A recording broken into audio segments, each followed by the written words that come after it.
कोई भी काम होने वाला नहीं है। सिस्टम, क्या कहते हैं इसे? सिस्टम। सिस्टम बहुत ज़रूरी है। ना रसोई बिना सिस्टम के बनेगी, ना दुकान बिना सिस्टम के चलेगी, ना देश बिना सिस्टम के चलेगा, ना समाज बिना सिस्टम के चलेगी। सिस्टम बहुत ज़रूरी है। और जहाँ सिस्टम को तोड़ना शुरू कर दिया, वहाँ दुख के अलावा कुछ नहीं है। चाहे घर में अनुशासन हो, चाहे देश में प्रशासन हो, चाहे भारत का संविधान हो, चाहे समाज के नियम हो। कुछ नियम लिखित में होते हैं, मगर कुछ नियम लिखित में होते नहीं हैं, मगर सारी जिंदगी उन्हें फॉलो किया जाता है।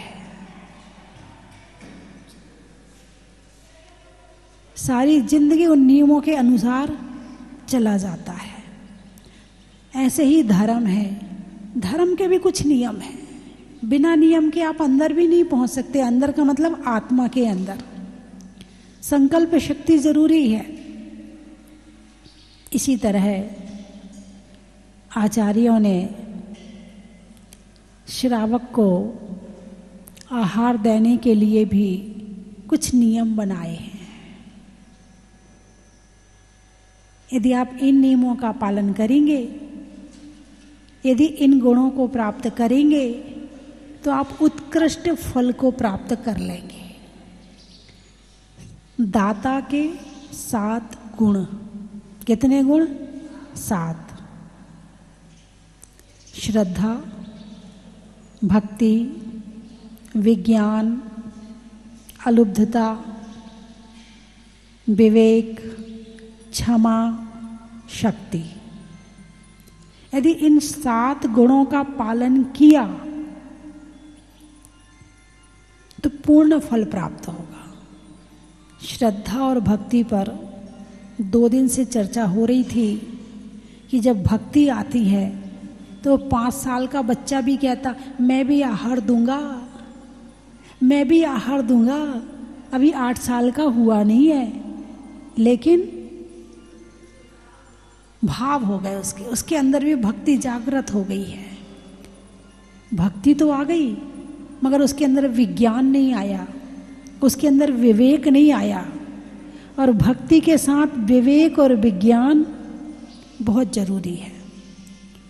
यदि भक्ति है मगर विवेक नहीं है तो मामला गड़बड़ हो जाएगा, है ना। चौका तो लगा लिया।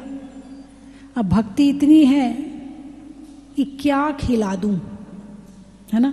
एक बार मेरा पहला चतुर्मास था, वहाँ थोड़ा स्वास्थ्य खराब हुआ तो महिलाओं ने, चौका तो लगते ही थे, तो चौके में साबूदाने की खीर बनाई।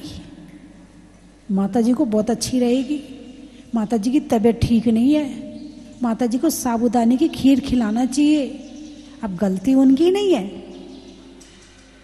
कभी पहले आहार दिया नहीं, ज्ञान किया नहीं, किसी से पूछा नहीं, तो उन्हें तो माता जी को क्या ठीक रहेगा, जो वो खाते हैं उन्हें वही लगेगा, माता जी को भी वही खिलाना चाहिए।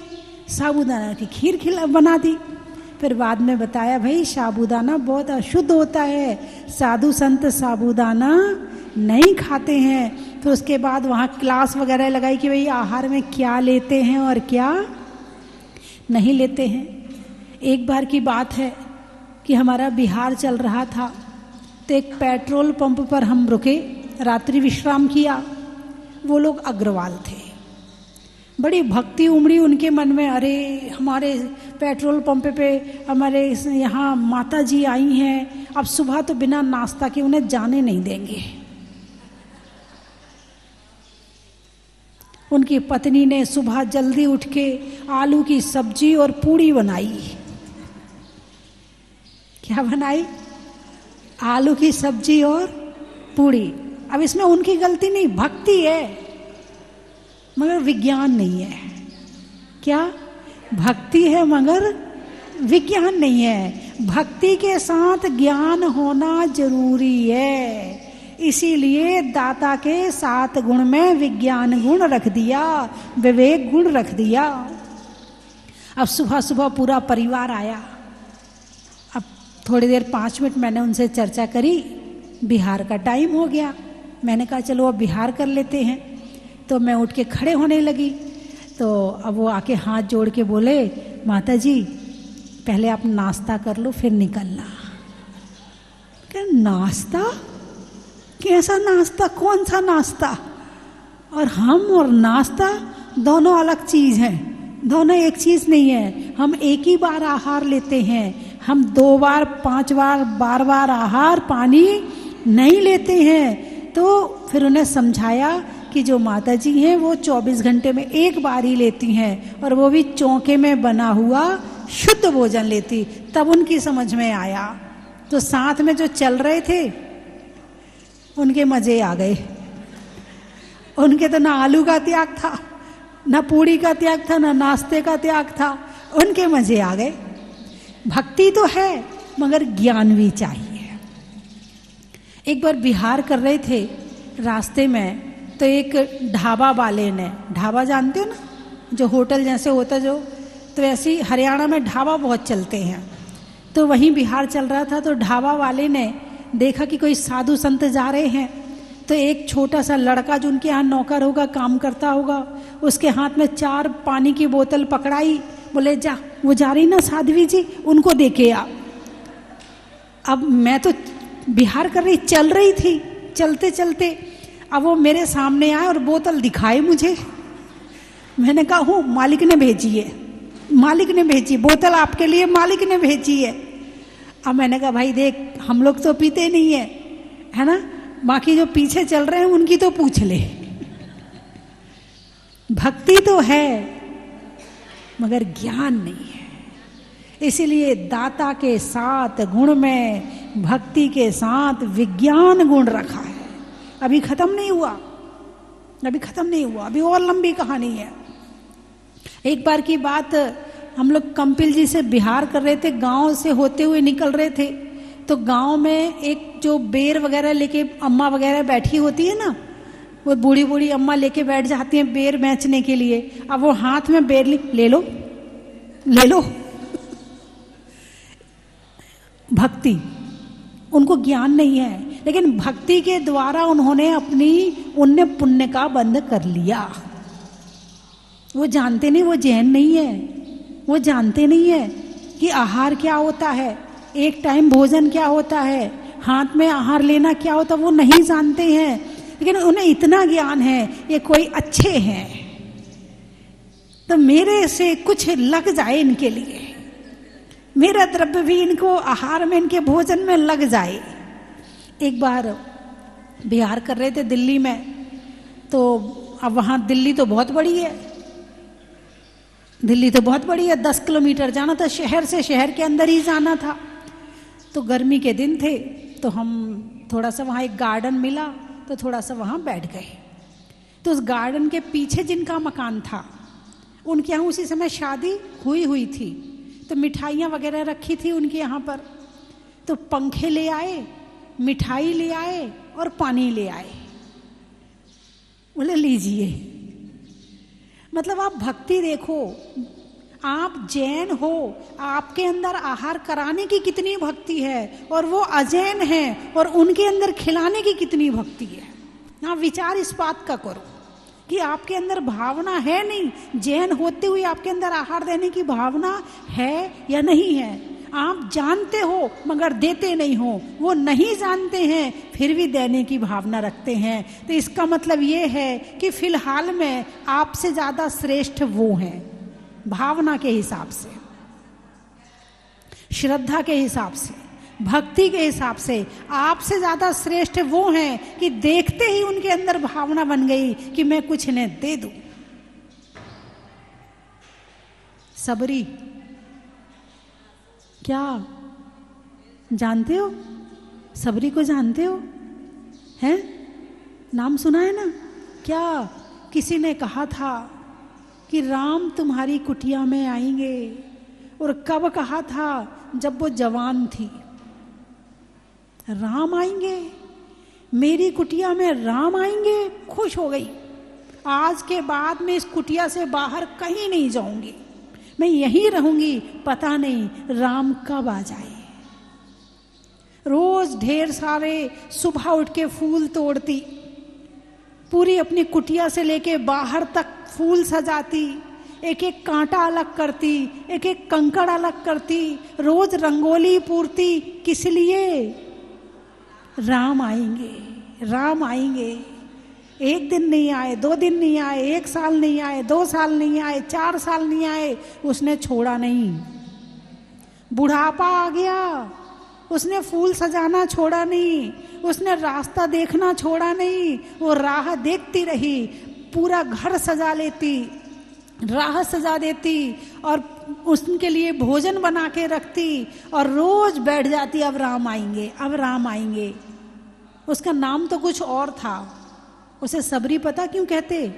क्यों कहते? उसने जिंदगी भर सबर रखी, जिंदगी भर राम को आने की सबर रखी, इसलिए उसका नाम सबरी है। इतनी सबर, इतनी भक्ति है किसी के अंदर, इसको कहते हैं भक्ति।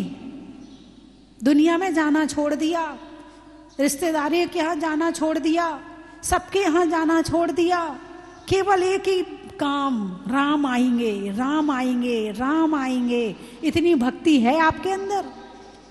अभी 1 गिलास आहार ना लें तो गुस्सा होके भाग जाओगे। हाँ, माता जी ने तो हमसे लिया ही नहीं, उनसे ले लिया, उनसे ले लिया, हमसे तो लिया ही नहीं। इतनी सब्र है तुम्हारे अंदर कि पीछे खड़े हो जाओ हाथ जोड़कर, कभी ना कभी तो नंबर आएगा, कभी ना कभी तो मेरे हाथ से लेंगे, कभी तो मेरे हाथ पवित्र होंगे। पहली बात तो चौके तक नहीं पहुंच पाते हो, और चौके में पहुंच जाओ तो सब्र नहीं होती है। उसने सारी जिंदगी सब्र रखी और सब्र रख के पूरी जिंदगी भक्ति करती रही, पूरी जिंदगी इंतजार करती रही। सब्र रखने के कारण से उसका नाम सबरी पड़ गया। राम आए, कब आए? कई वर्षों बाद आए। जवानी से बुढ़ापा आ गया तब आए हैं। जवानी से बुढ़ापा आ गया। यहाँ तो एक दिन प्रवचन ना हो, मान लो गांव में कोई महाराज जी आए हैं और एक दिन प्रवचन ना हो, भक्ति 66 दिन तक रोज भगवान महावीर के समोशरण में जाते थे, आते थे, जाते थे, आते थे। भगवान कभी तो बोलेंगे।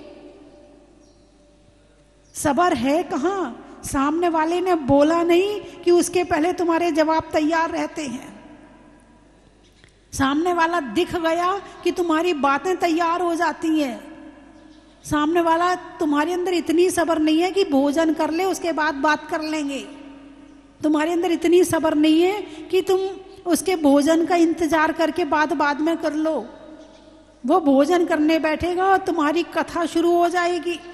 बेचारा कहेगा कहाँ से खाना खाने आ गया मैं, कहाँ से मैं भोजन करने आ गया, इनकी 10 सुनो पहले खाना खाते खाते। इतनी सब्र नहीं है। यदि भक्ति करनी है तो सब्र चाहिए। एक माला फेरी, बस हमारा काम हो जाए। एक बार चालीसा पढ़ा, भगवान हमारा काम हो जाए। एक पूजा करी, भगवान हमारा काम हो जाए। सब पूजा, सबके काम हो जाते, हमारा तो काम होता ही नहीं है। हम इतनी भक्ति करते हैं, सब्र ही नहीं है बिल्कुल। एक बार हमारे गुरु आचार्य विद्याभूषण सन्मति सागर जी महाराज ने मुझे एक डायरी दी और उसमें एक आशीर्वाद लिखा। वो आशीर्वाद क्या था कहो तो सुना दूं? अरे बोलिए ना। नहीं, ज्यादा बड़ा नहीं, 1 लाइन का है। उन्होंने लिखा, धर्म और धैर्य को साथ रखना। क्या लिखा? धर्म और धैर्य को साथ रखना। यदि धैर्य नहीं रखोगे तो तुम्हारे बनते हुए काम भी बिगड़ जाएंगे। इसलिए धैर्य को साथ में रखना। जल्दी से हर बात मत बोलो, जल्दी हड़बड़ाहट में मत करो, धैर्य से करो। प्रकृति कैसे चलती है? धैर्य से। अब सर्दी से गर्मी आ रही है तो सीधे 25 डिग्री से 45 डिग्री टेम्परेचर हो गया क्या? अरे बोलिए ना, हुआ क्या? नहीं हुआ। कैसे होगा? 25 से 27 होगा, 28 होगा, 30 होगा, 32 होगा, फिर वापस 25 हो जाएगा। आज ठंड हो गई ना है? अभी बीच में मौसम थोड़ा सा गर्म सा हुआ था, आज फिर ठंड हो गई। एकदम से गर्मी नहीं आएगी। कैसे आएगी? धीरे धीरे। कैसे आएगी? धीरे धीरे आएगी। फिर उसके बाद में फिर अब थोड़ी गर्मी आई, फिर थोड़ी वापस ठंड आ जाएगी, फिर थोड़ी गर्मी आई, फिर वापस ठंड आ जाएगी, फिर धीरे 30 होगा, 35 होगा, 38 होगा, फिर बना रहेगा 38 39 में, झूलता रहेगा, फिर 40 हो जाएगा, फिर धीरे धीरे धीरे करके। ऐसी सर्दी से गर्मी आती है ना, एकदम से तो नहीं आती।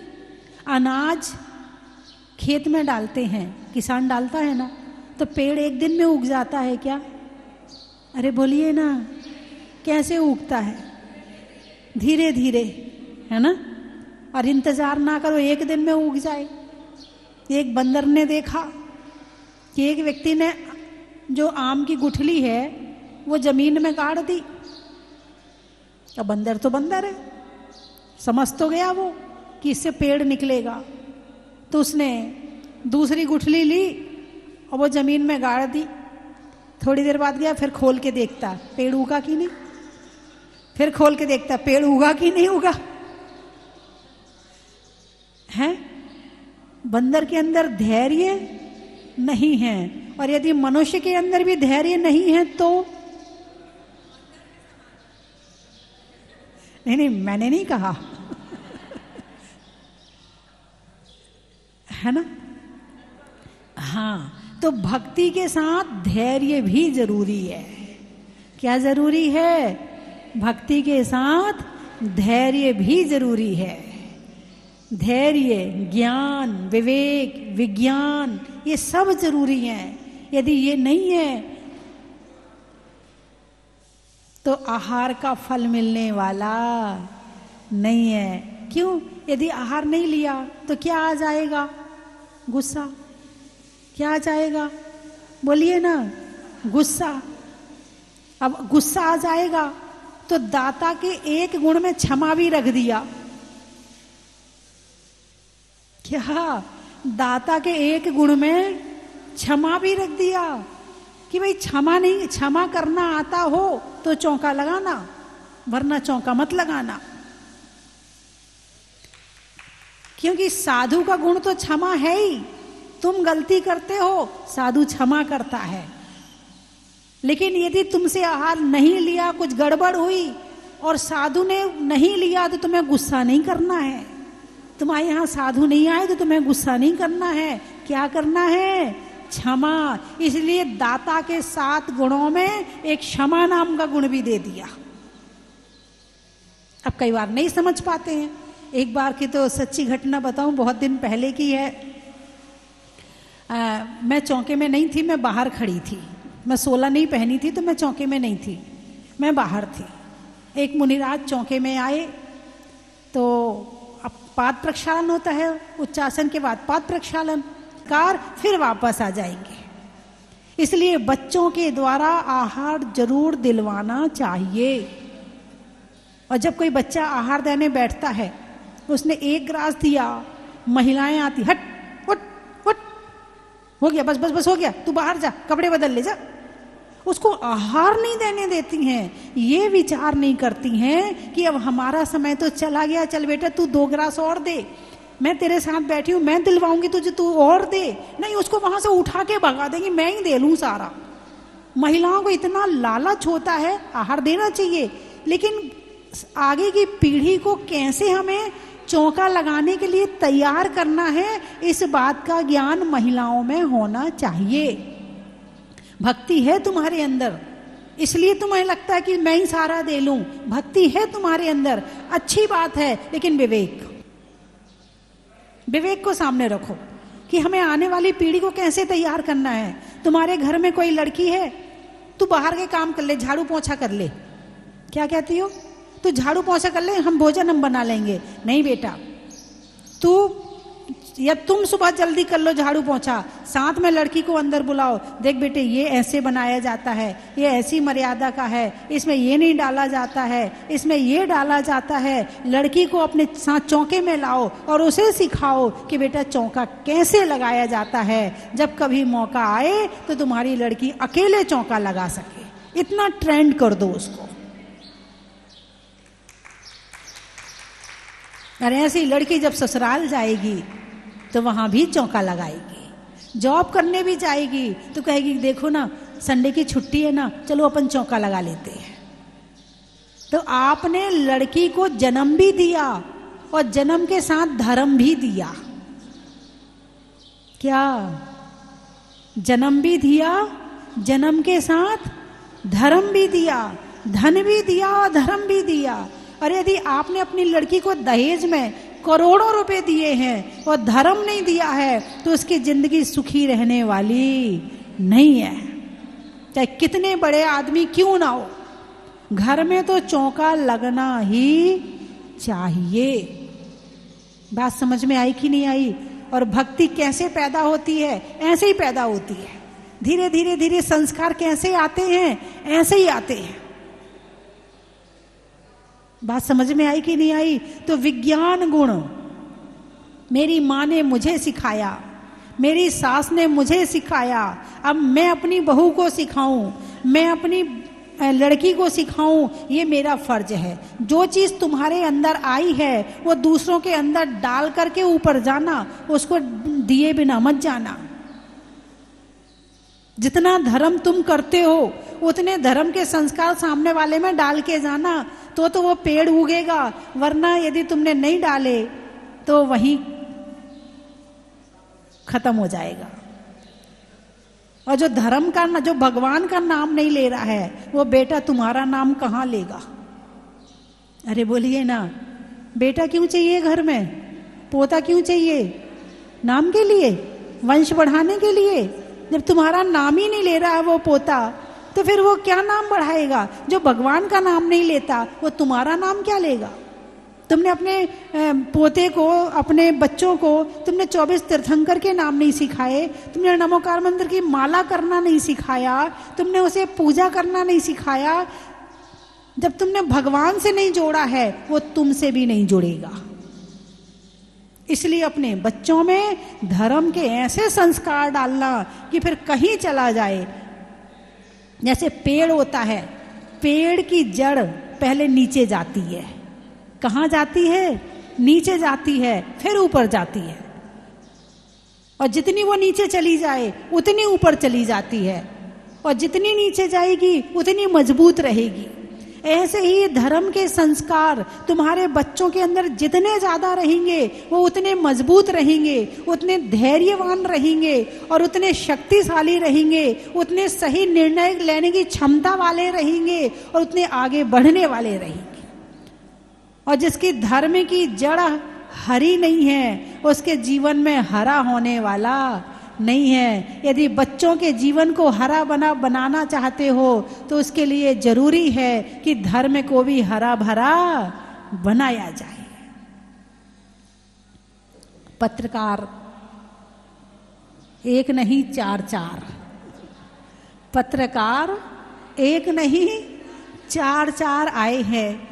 22 और 23 तारीख में यहाँ पर जैन पत्रकार सम्मेलन, महासंघ सम्मेलन होने वाला है और इसमें पूरे देश के पत्रकार आएंगे। जिनका नाम है वो भी आ जाएं और जिनका नाम नहीं है वो भी आए। सबको आमंत्रण है। और जो पत्रकारिता में रुचि रखते हैं या जो पत्रकार बनना चाहते हैं वे भी आ जाए। इस संस्कारों को बढ़ाने का काम कर रहे हैं पत्रकार, हैं? तुम्हारे घर तक पहुंचाने का काम कर रहे हैं कि धर्म क्या है। आहार क्या? आहार, दान। आहार को क्या कहा है? दान कहा है। क्या कहा है? दान कहा। कभी किसी रिश्तेदार को भोजन कराने के बाद कहा कि हमने 4 लोगों को आहार दान दे दिया? अच्छा, घर में शादी हुई तो 2-4 हजार लोगों को खाना खिलाया तो कहा कि हमने 2000 लोगों को आहार दान दिया? नहीं दिया, नहीं कहा। और एक साधु को भी यदि आहार दिया तो आज आहार दान दिया, दान शब्द प्रयोग किया है। दान कहते ना, कुछ दान पुण्य कर लो। क्या कर लो? दान पुण्य कर लो। तो आहार क्या है? दान है। 4 दानों में एक स्तंभ है। जैसे मकान के 4 स्तंभ होते हैं, एक कमरे के 4 स्तंभ होते हैं, ऐसे ही धर्म में दान के 4 स्तंभ हैं। आहार दान, अभय दान, औषध दान और ज्ञान दान। तो आहार दान एक स्तंभ है। क्या है? स्तंभ है। आप संतों को कुछ मत दो, केवल एक ही चीज देना। क्या है वो? आहार दान। संतों को आप क्या दे सकते? क्या है आपके पास में? क्या चाहिए उन्हें? जो चाहिए वो छोड़, जो आपको चाहिए वो सब छोड़ के आ गए, सब छोड़ दिया। उन्हें क्या चाहिए? उन्हें कुछ नहीं चाहिए, केवल आहार। क्या चाहिए? वो भी 24 घंटे में एक बार।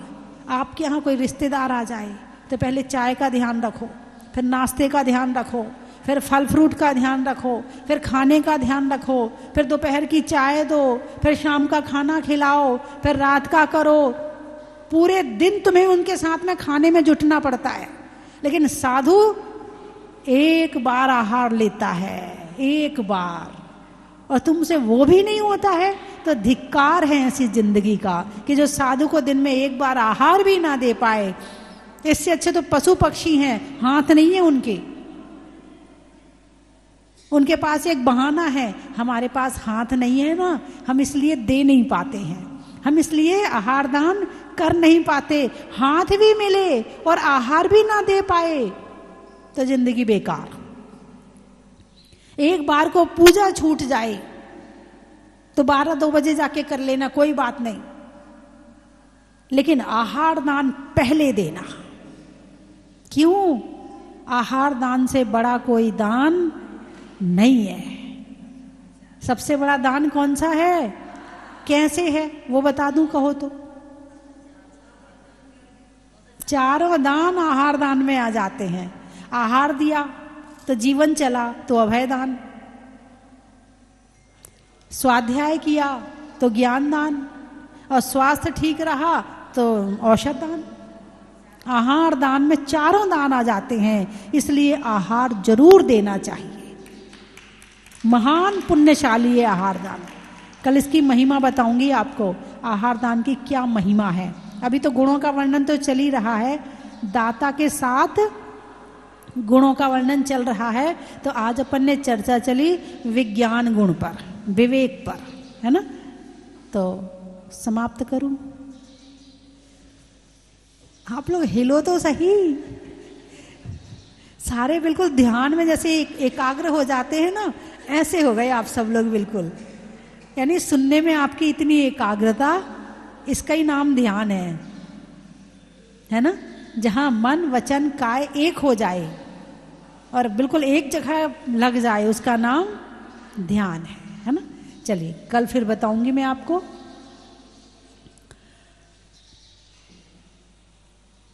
देने में, रहने में मकान का, व्यापारियों में दुकान का, और देने में आहार दान का बड़ा ही महत्व है। बच्चों के लिए पलने का, फूल के खिलने का, और मनुष्य पर्याय में आहार दान देने के लिए हाथों के मिलने का बड़ा ही महत्व है। हिंदी में मात्रा का, स्कूल में छात्रा का, आज आपकी जहाजपुर की यात्रा का बड़ा ही महत्व है। कहां कहां से आए हो? शिखर, मंदिर में शिखर का, बातों में जिक्र का, और आने वालों में सीकर का बड़ा ही महत्व है। जोर से बोलो। मनावर, अच्छा। बारात में वर का, पक्षी में पर का और आने वालों में मनावर का। बड़ा ही महत्व है। धर्म दिल्ली, दिल्ली गांव का नाम ही धर्मपुरी है। अच्छा, स्वर्ग में परी का, बैठने में दरी का और आने वालों में धर्मपुरी का। बड़ा ही महत्व है। सींदरी, बांदर सिंदरी। बांदर सींदरी। अच्छा, जीव में इंद्री का, जीव में इंद्री का, होने में अतिंद्री का और आने वालों में बांदर सिंदरी का। बड़ा ही महत्व है। औरंगाबाद, खेत में खाद का, भोजन में सलाद का और आने वालों में औरंगाबाद का। बड़ा ही महत्व है। आम की बौर का, लगाने में धर्म में जोर का और आने वालों में इंदौर का। बड़ा ही महत्व है। गुना, अनाज में चना का, गर्मी में पना का और आने वालों में गुना का। बड़ा ही महत्व है। प्रांतिज, प्रांतिस, प्रांतिस। अच्छा, देने में आशीष का, देने में आशीष का, मनुष्यों में कशिश का और आने वालों में प्रांतिस का। बड़ा ही महत्व है। प्रतापगढ़, वृक्षों में बड़का बड़की जड़ का और आने वालों में प्रतापगढ़ का। बड़ा ही महत्व है। त्रियंचों में बिल्ली का, डंडा में गिल्ली का, आने वालों में दिल्ली का। बड़ा ही महत्व है। गाने में सुर का, नृत्य में नुपुर का, आने वालों में जयपुर का। बड़ा ही महत्व है। जेब में नोट का, नेता में वोट का और आने वालों में बड़ौत का। बड़ा ही महत्व है। ये जहाजपुर प्रणेती माता जी स्वस्ति भूषण जी जो एक इसकी जनक हैं, उनके चरणों में वंदना वंदामी।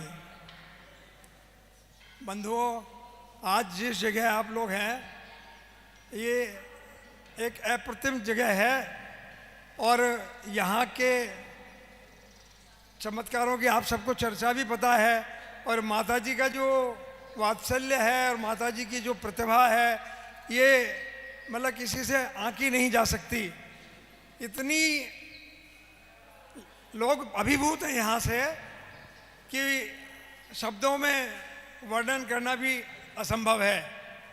हमने माता जी के सानिध्य में, माता जी की कृपा से, माता जी के आशीर्वाद से पहला हमारा पत्रकार सम्मेलन यहाँ कर चुके हैं हम लोग और अब जो 22-23 मार्च को होने जा रहा है उज्जैन पत्रकार महासंघ के जो आशीर्वाद माता जी ने दिया है उसके हम बहुत ऋणी हैं। और मैं ये जहाँ भी जाता हूँ, जहाँ भी कहता हूँ, सब लोगों को ये जब सुनते हूँ कि जहाजपुर जहाजपुर, तो ये इतने अल्प समय में जहाजपुर माता जी की, स्वस्ति भूषण जी की कृपा से स्वस्ति धाम ये सबके सामने है। अभी नया भी कार्यक्रम एक 23 मार्च को 22 तारीख को तीर्थ संरक्षण के संबंध में एवं तीर्थ संरक्षण में पत्रकारों का योगदान के संबंध में मंथन और चिंतन होगा। देश के पत्रकार परम पूज्य माता जी के सानिध्य में तीर्थ संरक्षण के संबंध में निर्णय लेंगे और जैन पत्रकार महासंघ इस मुहिम को, तीर्थ संरक्षण के मुहिम को आगे बढ़ाएगा। मैं सभी जैन पत्रकार महासंघ के माध्यम से, जो जैन पत्रकार महासंघ के तत्वावधान में यह कार्यक्रम हो रहा है, उसमें सभी जैन पत्रकारों को यहाँ स्वस्ति धाम में 22 तारीख को प्रातः आमंत्रित करते हैं और अधिक से अधिक संख्या में आकर हमें हमारे कार्यालय में हमारे जो नंबर हैं उन पर जो सूचना दें। धन्यवाद। बोलो परम पूज्य गणनीय प्रमुख श्री स्वस्ति भूषण माता जी की जय। इस धरती पर संयम का रूप नहीं धरती, यदि स्वस्ति भूषण माता जी इस धरती पर संयम का रूप नहीं धरती, अपनी इस काया से अपना कायाकल्प नहीं करती, अपनी इस काया से अपना कायाकल्प नहीं करती, मानवता मान नहीं पाती यदि ऐसे मानवता मान नहीं पाते यदि जीवित मंत्र नहीं होता, मानवता मान नहीं पाते यदि जीवित मंत्र नहीं होता। भारत गार्त बन जाता यदि ऐसे संत नहीं होते, भारत गार्त बन जाता यदि ऐसे संत नहीं होते।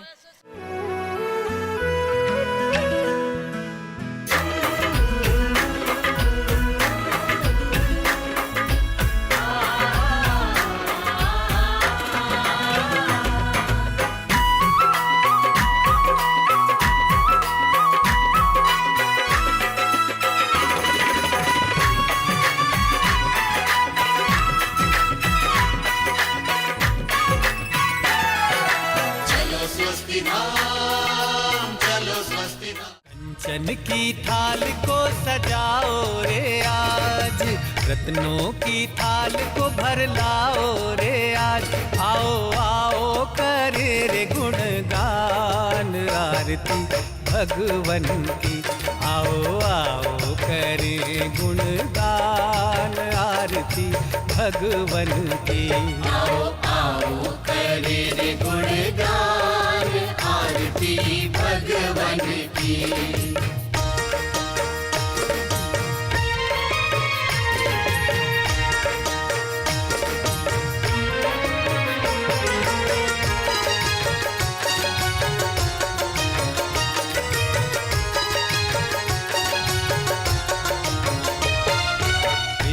सुमित्र के राज दुलारे, माँ पद्मा जी के नैनों के तारे।